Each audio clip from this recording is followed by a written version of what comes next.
Hi, this is Lindasha. Join me as I live out my best life and encourage others to do the same.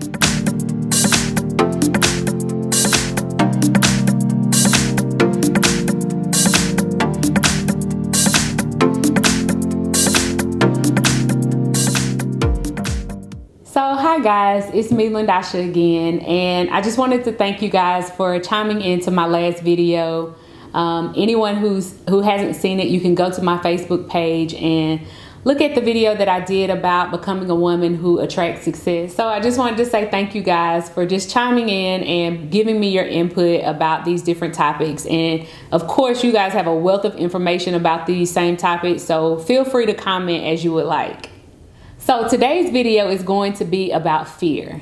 And it is hard pressed in the 21st century to find pretty much anyone who hasn't had to battle with fear derailing some aspect of success that they want. If you remember my last video, of course, I was talking about becoming a woman that attracts success. Well, on this journey, I have found that one of my biggest enemies is, you guessed it, fear. So in today's video, we're going to talk about fear. And I found about 3 to 4 different scenarios that are very common as it relates to fear in my own life. And I'm going to share those things with you guys today because I found that they just really paralyze me in times where I'm trying to move forward and these things will happen and I find myself hesitating or not really going after what it is that I really want.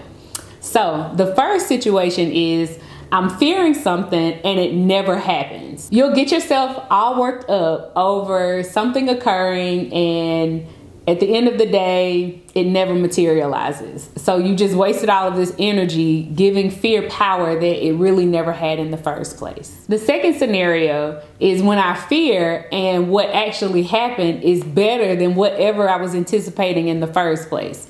So sometimes I'll have a goal, I'll go after it, and the result will be something super amazing. But I spent too much time really worrying about if all sort of things could go wrong, when at the end of the day, I had a gift that was really even more than I could have ever asked for. The third time fear creeps up in my life is when I'm afraid of something, and as I go for it, at the end of the day, whatever I was afraid of actually happened.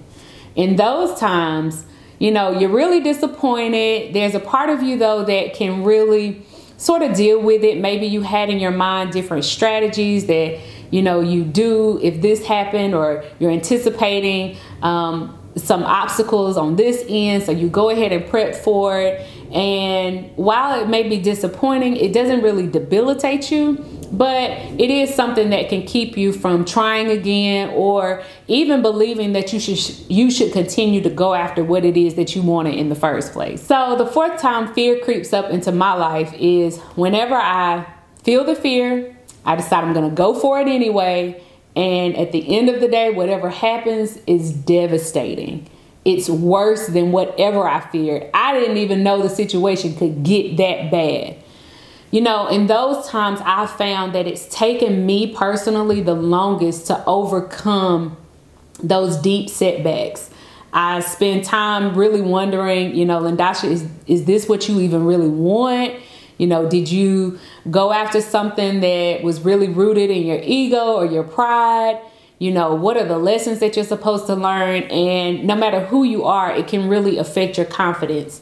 If you are in a stage in life whereby you've had a number of seasons and you know life can really throw you some curveballs that you just did not expect, this is probably one of the hardest areas that you're dealing with. And for some people, you may still be, you know, climbing your way out of a valley experience or a hole. But what I want to say, if you are there, I do have a couple of tips that may help you move from devastation and extreme setback into moving and becoming the woman that you know you can be, or the man in this case.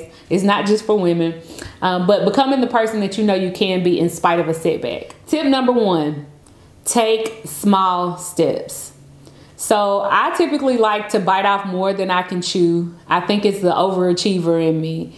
And over the years, I've really learned that whenever I'm facing a devastation or I've just had something that really knocked me off of, you know, my set path and my set course, it's always best to move in small incremental steps. And when I say this, I mean as small as just thinking a positive thought. Sometimes you'll be dealing with so much negativity that you don't even know like where your mind is in something. So I try to sit back and be like, okay, Lindasha, what is one good thought that you can think about with this situation? And that has really helped me to remember that not only is my life bigger than any one moment, but my life is bigger than any one area. It's bigger than any one person. And when you take on that perspective, you can move out of valley situations a lot easier. Step number 2 is don't be so hard on yourself. I mean, at the end of the day, I'm a firm believer that this is my first time living and y'all's first time living too. And so no one gave us a manual on life. Sometimes you're not going to figure it out until you deal with moving forward. And when you move forward, all of these different things can come about. So to conclude this video, I just wanted to let you know that life keeps moving. So if fear ever tries to get you to stop, I think you kind of have to look it dead in the eye and then look at how life actually is and say, you know what? I just can't stay here. I can't stay here emotionally. I can't stay here mentally. And I got to find a way to keep pressing past the things that try to hold me back. Because at the end of the day, life ain't stopping just because I'm scared. All right, guys. See you next time.